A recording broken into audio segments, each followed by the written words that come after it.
There is a taste in here that you cannot find in other vegetables. And the more you eat, the more it's become tasty and you keep on, asking for it. What this farmer in Hawaii is talking about is not a vegetable, it's a tree. And while Vicky Domingo says it has an unusual flavor, there's more to this tree than meets the taste buds. You keep on eating and eating and you can feel your body is more energetic, more healthy, and you can see the difference. You're not dropping, you keep on, just so active. You have to remove one by one like this. Domingo says she has grown this tree on her farm for more than 25 years. She harvests moringa twice a week all year round.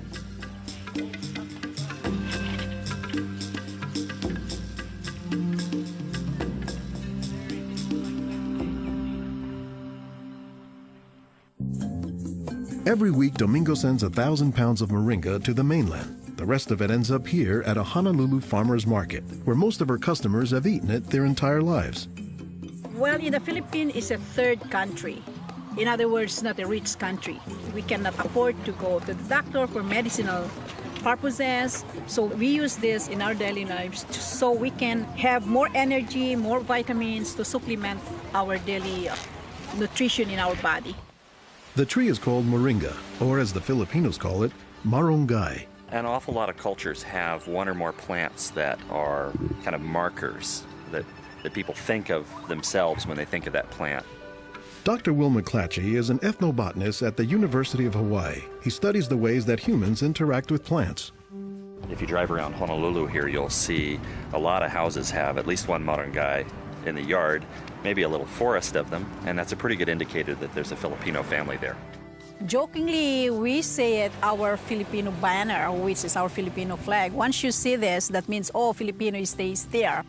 Domingo says there are many nutritional and medicinal uses for moringa.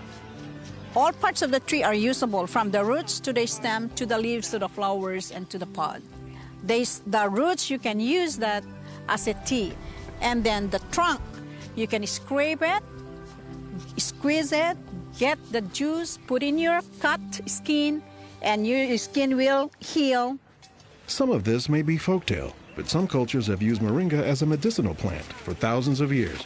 McClatchy says moringa is worthy of its reputation as a tree with unusual nutritional properties. Thank you.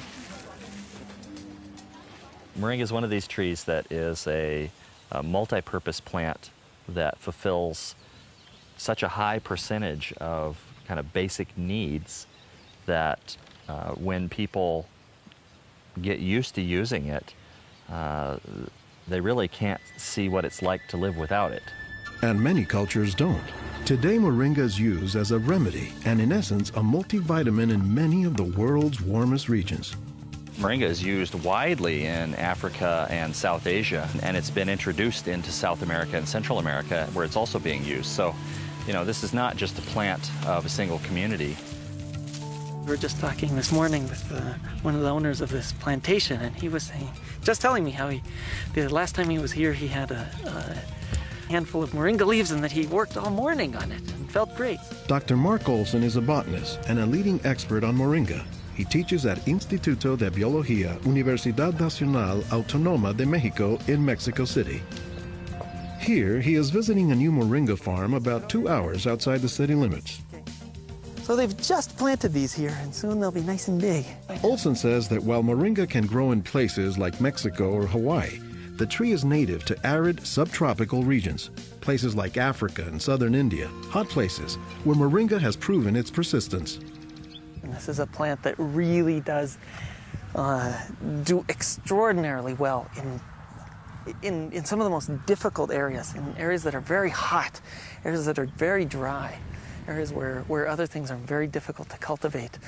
Look at the little tuber there. This is one of the reasons it survives so well in dry areas. Also, they're storing lots of water in the wood.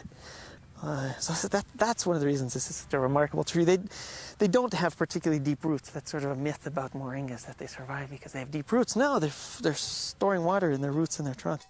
But moringa, says Olson, does a lot more than just survive, despite the tree's sometimes scraggly appearance. I don't think they're actually the most attractive tree. They're more a tree that you look at and you sort of love the way you love a scruffy friend or a scruffy dog. Because the branches sort of splay here and there, and they get burdened down with huge quantities of fruits on them. And that's actually what makes the tree so remarkable, is that it's such a generous tree. And that's because people have found multiple uses for so much of the tree, including its seeds. They're full of oil. You press the seeds, and then this wonderful aromatic oil comes oozing out, which you can use for cooking, you can use for cosmetics or lubrication or whatever. And the cake, the press cake, the stuff that's left over after pressing the seed, that is what's used for water purification. Water purification, Olson says, is especially useful in developing countries where clean water is hard to come by. But the benefits don't stop there. Some of the things I think are most exciting about Moringa is, for example, the high vitamin content. There's a lot of vitamin A in the leaves.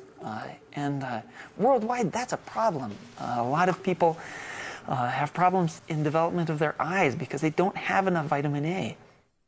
Moringa's vitamin A content, and its content of vitamins in general, has caught the attention of scientists around the world. So I started to read about Moringa, and I was absolutely amazed about the richness in nutrients, in many antioxidant compounds, in vitamins. Dr. Monica Marcoux is a pharmacologist who has studied many plants.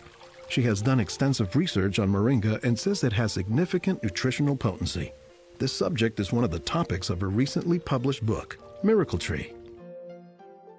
To me, it was just a natural pathway from my scientific background and my love for trees to writing this exciting book on one of the most exciting and extraordinary trees of our world. Marcoux spends much of her time looking at trees and plants, both as a pharmacologist and as an artist. While Marcoux, the nature photographer, is grabbing shots of plants, Marcoux, the pharmacologist, says she has a bigger concern.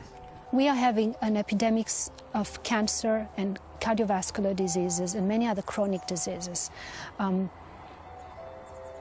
It's because we basically do not eat what we are supposed to eat.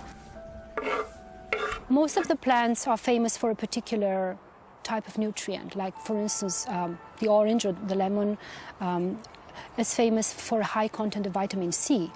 The spinach, for instance, on the other hand, is famous for its iron content. Moringa is very unusual because this single plant contains a wide variety of nutrients, but also in quite very high amounts. Marcoux says this concentration of nutrients, combined with low calories and low sodium content, makes Moringa an ideal energy food or supplement that can help offset the typically unhealthy Western diet. Many of the Westerners are also deficient in antioxidant and anti-aging substances that are mostly found in plants. Antioxidants, according to the National Institutes of Health, protect the body's cells and may prevent cancer. And Marcoux says Moringa is a treasure trove of antioxidants that happen to work hand in hand. Antioxidant substances and antioxidant vitamins work together in the body. For instance, it's known that selenium works better in the presence of vitamin E.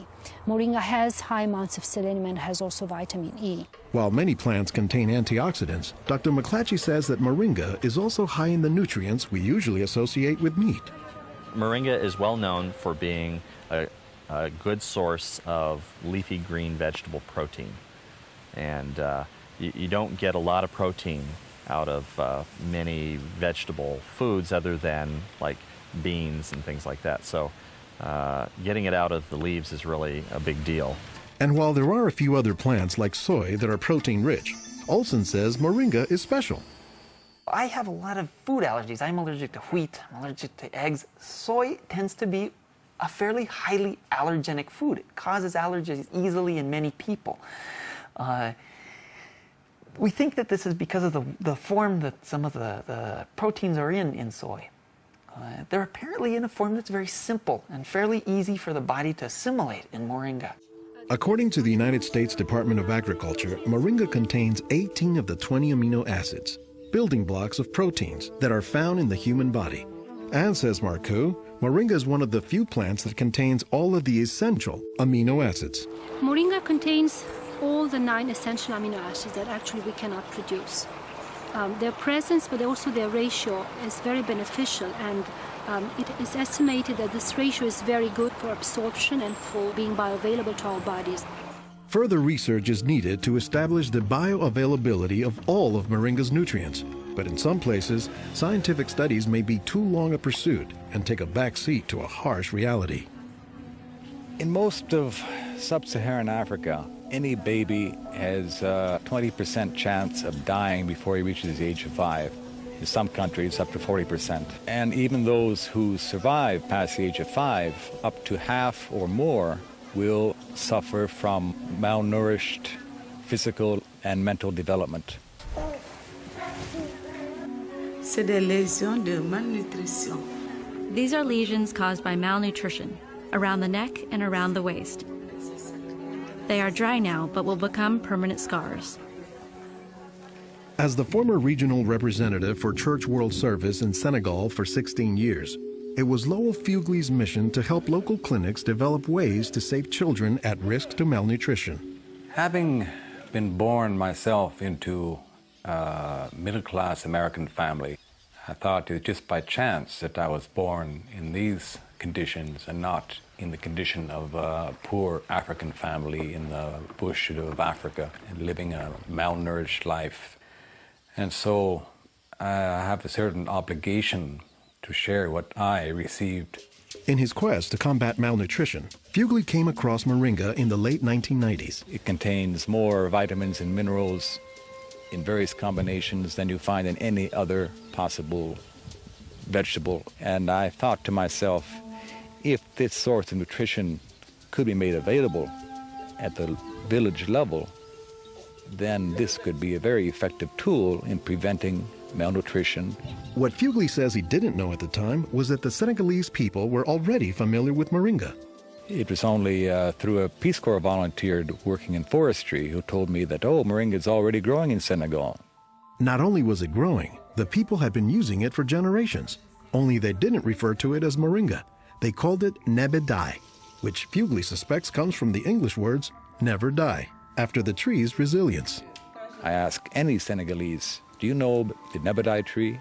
Oh, yes, my mother makes a sauce from the leaves of this tree. We call it mboum. Every Senegalese knew this tree. The problem, says Fugley, was that it was prepared and used in ways that diminish moringa's nutritive contents. They boil the leaves too long, they throw out the water that is boiled in and where many of the vitamins are located, and so they lose a lot of the benefits that the leaves could provide. So Fugley went to work, both planting moringa trees and, more importantly, educating healthcare workers on how moringa can help stave off malnutrition. Regarde tonton. Regarde celui-là. Regarde tonton. Tu as vu? Non, non, celui-là même. Pour le moringa. I was trained in 1998, and right away we saw the virtues of using moringa because of its very high nutritional value. So we began using it right away on an experimental basis. Après la formation, con le moringa. Healthcare workers learned to grow their own moringa trees, dry the leaves, and pound them into powder, maintaining all the nutrients. Nursing mothers were taught to add a spoonful of moringa to their food morning, day, and night to increase their milk production. They were also told to add moringa to all of their family's meals. When we introduced this tree in Senegal, or uses of the tree and different ways of using it, the reactions of the people there was that, well, this is our tree.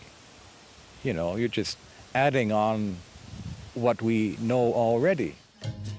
As people changed their habits, Fugley says the results were clear, especially among children. They'll look happier, they'll have more energy, they'll smile. When they came to the clinic, limp, eyes drooping, no energy, and within 3 weeks, you see them bigger, healthier, and smiling. La récupération avec le moringa a été beaucoup plus rapide. We observed that it was much, much more effective than the classic system we had been using, which was based on imported and costly products, such as milk powder, sugar, and vegetable oil. With moringa, people can go into town and find it themselves. Et on l'a, même des fois sans un sou. Moringa is still being used, it's still being promoted, it's still being very valued, even without our input from the outside. Moringa, it doesn't die, it can continue on its own. So you have to eat the moringa on a daily basis. And all their grandkids are eating it every now and then, even my own children, and they are already professionals, and yet they come home and eat it. And while moringa is mostly considered an ethnic food, the trend, says McClatchy, is that more nutritious plants, like moringa, are finding their way into the mainstream. Our diets are pretty bad, although they are improving. But one of the reasons they're improving is because we're starting to adopt more and more of these kinds of plants. I've been in villages where the only trees that survive and grow well are Moringa oleifera, which is really amazing when you consider how many useful things the tree provides. Moringa it comes very close to being a perfect source of nutrients in terms of variety and concentration. So that is, I think, very unique about this moringa tree.